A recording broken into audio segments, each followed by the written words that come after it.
Deborah Norville. Hello, everybody, and thank you for joining us. While it seems that America has moved on from COVID, COVID has not moved on from us. Rising case counts are being reported around the country. The testing and reporting is a lot less vigorous than earlier in the pandemic, and many think we may be in the midst of a silent COVID surge.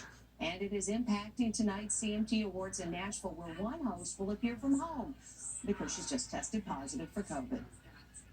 COVID crisis at the CMT Awards. Hours before the big show, co-host Kelsey Ballerini has tested positive.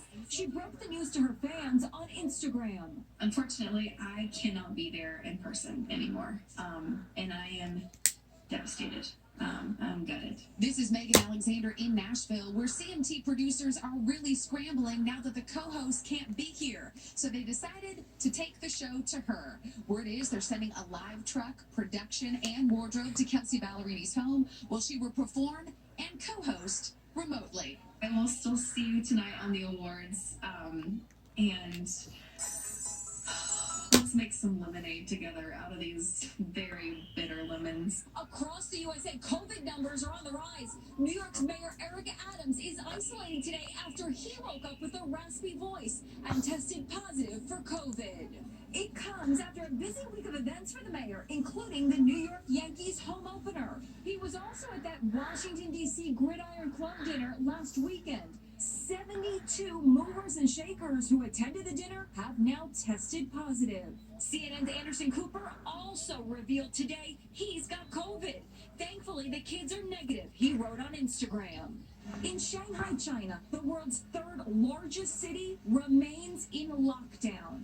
25 million residents ordered confined to their homes. They're using bicycle locks and padlocks just to keep people in. CNN's David Culver says government workers sealed his front door to prevent him from leaving. Just clarify, you're shut in? There's like a paper barrier keeping you from exiting, going to the food market? I can't go outside that door. There's a seal. If I do, physically I could do it, but I would break the seal, and there's repercussions for that. The draconian measures are enforced by men in white hazmat suits, known as Big Whites. Some citizens in the authoritarian nation are losing it, defying the lockdown by screaming from their apartment windows into the night. It's straight out of a dystopian sci-fi movie. Some people are yelling out, "We're starving."